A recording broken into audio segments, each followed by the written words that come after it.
Amakuru yacu reka tuyakomereze mu karere ka Rubavu. Mu karere ka Rubavu aravuga ushyamirana hagati y'abaturage ndetse na polisi. Rubavu humvikanye kutavuga rumwe hagati y'abaturage ndetse na polisi mu bushyamirane bwabaye ubwo hakorwaga umukwabo. Ni amakuru ngiye kugezaho kuri uno munsi wa tariki 21 z'ukwezi kwa kane umwaka wa 2025 kuri Kidasamura Movie. Nimba ari bwa mbere ugeze kuno muyoboro kandi subscribe kandi ukonzogera zajya bigufasha kubona amakuru yacu munsi dukomeza kugenda tugukorera.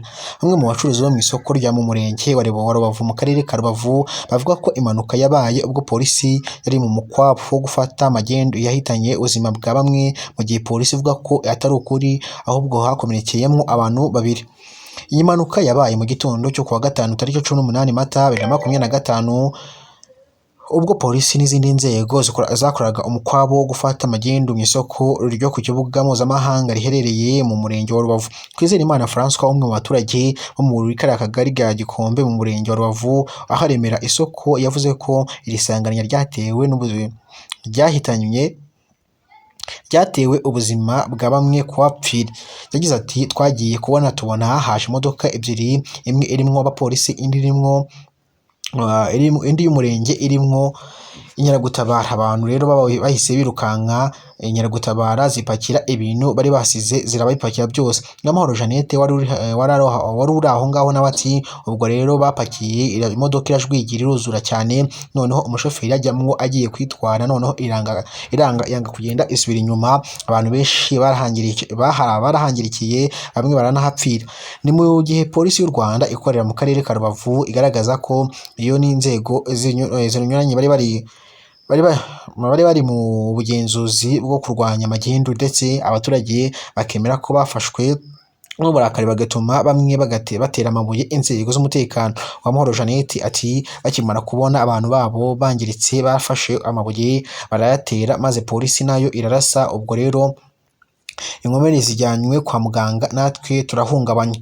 Umuvugizi wa polisi y'u Rwanda mu ntara y'Uburengerazuba SP Karekezi Twizerimana Bonaventure yakanye ibivugwa n'abaturage ko imodoka ya polisi yari iri mu gikorwa yapakiye ibicuruzwa byabo ikaza gusubira inyuma ikica bamwe muri bo, bakavuga ko atari ukuri ahubwo ko bagerageje kuyisunika ngo no gutera amabuye polisi, ariko ikaza kurasa hejuru mu rwego rwo batatanya. Ati abaturage bagerageje kurwanya inzego zari ziri muri icyo gikorwa bagamije kugira ngo babamburire ibyo bicuruzwa byabo bitemewe n'amategeko. Nta modoka yahirimye ngo igwire abaturage, icyabaye nuko abaturage bayisunitse banayitera amabuye. SP Karekezi Twizerimana Bonaventure yaboneyeho kwibutsa abaturage ko ibikorwa byo kurwanya no guhungabanya n'inzego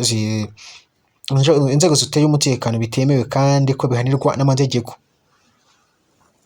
Abantu 15 nibo bafatiwe muri iki gikorwa, bakaba bacumbikiwe kuri sitasiyo ya polisi ya Gisenyi, mu gihe babiri bakomeretse bakaba bari kwitabwaho n'abaganga. Polisi y'u Rwanda ikorera mu ntara y'Uburengerazuba itangaza ko yafashe amabaro 20 y'imyenda yinjiye mu Rwanda aturutse muri Repubulika ya Demokarasi ya Kongo mu buryo bwa magendu.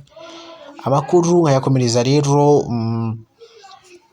ahangaha agira uti Usekanabo Celestin w'imyaka 37 na Kanyandekwe Evariste w'imyaka 48 batawe muri yombi bakekwaho ingengabitekerezo ya jenoside, mu gihe bombi bigeze gufungirwa uruhare mu bagize muri jenoside yakorewe Abatutsi mu mwaka wa 1994. Bakarikurwa batarangije igihano cyabo mu rwego rw'imbabazi zari zatanzwe. Abagabo bombi bafungiwe kuri sitasiyo y'urwego rw'igihugu rw'ubugenzacyaha RIB ya Kagano mu karere ka Nyamasheke mu giperereza rikomeje ku byaha bakurikiranyweho. Kirimo bene cyo Alphonse, umwe mu banyabugeni b'abahanga u Rwanda rwagize mu mateka, yitabye Imana mu rukerera rwo kuri uyu wa gatandatu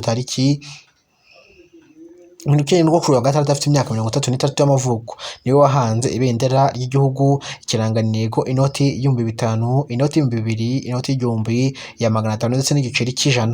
Uyu nguyu rero niwe wabigizemo uruhare, akaba yamaze kwitaba Imana. Rero umwe mu bahanga u Rwanda rwigeze rugira. Nangangiye gusureza amakuru angaha kuri Kidasamura Movie, kandi subscribe kandi kuzigeza bigufasha kubona amakuru yacu ya buri munsi dukomeza kugenda tugukorera. Imana igwibyo kurya amafaranga ndetse n'ubuzima buzima. Ndaje nkubwiye n'andi makuru agiye gukurikiraho mu kanya kaza kuba kari imbere. Caho caho namwe nkunda mu binyereke mu bicishije muri comment, ndabakunda cyane nanjye.